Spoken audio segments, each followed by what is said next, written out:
ক্যানিংয়ের পিয়ালি নদী থেকে আধপোড়া মৃতদেহ উদ্ধার, আটক মৃতার ছেলে।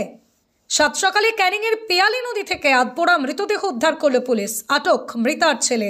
উল্লেখ্য, ইটখোলা পঞ্চায়েতের বৈকুণ্ঠপুর গ্রামের বাসিন্দা শীতলা সর্দার, বয়স 55, মারা যায় বুধবার সকালে।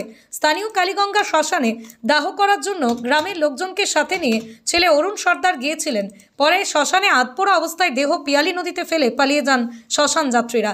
আজ সকালে হঠাৎ নদীতেই সেই আধপোড়া মৃতদেহ ভাসতে দেখে স্থানীয়রা। তারা ক্যানিং থানার পুলিশকে খবর দেয়। পুলিশ ওই আধপোড়া দেহ উদ্ধার করে। এই ঘটনায় এলাকা জুড়ে চাঞ্চল্য সৃষ্টি হয়েছে। মৃতদেহ সম্পূর্ণ না পুড়িয়ে কেন নদীতে ফেলে দেওয়া হলো, উঠছে প্রশ্ন। ইতিমধ্যেই ক্যানিং থানার পুলিশ মৃতার ছেলে অরুণ সর্দারকে আটক করেছে। মৃতদেহটি স্থানীয় ক্যানিং মহকুমা হাসপাতালে নিয়ে যাওয়া হচ্ছে। সেখানে ময়নাতদন্তের জন্য পাঠানো হবে। ময়নাতদন্তের রিপোর্ট এলে কিছুটা পরিষ্কার হবে যে এর পিছনে অন্য কোনো কারণ রয়েছে কিনা। নিয়ে গেছিল কে হয়, কি নাম, বাড়ি কোথায়? হাফ পড়ালে কেন? যারা পড়াচ্ছিল 3-4 দিন ছিল, আমার বলেনি কিছু। লাস্টে বলে জল দেবেছ, তারা ফেলে দিয়ে চলে গেছে। আমার বললো হয়ে গেছে পড়ানো, তারপর হয়ে গেছে।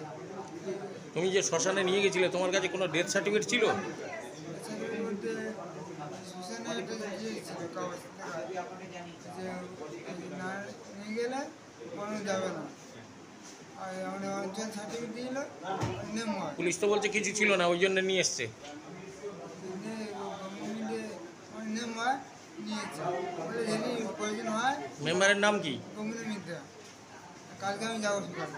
এটা কে মা মরেছে কবে? আজ সকালে। কি নাম মার? শীতলা সর্দার, বাড়ি কোথায়? বৈকুণ্ঠপুর। তোমার নাম কি?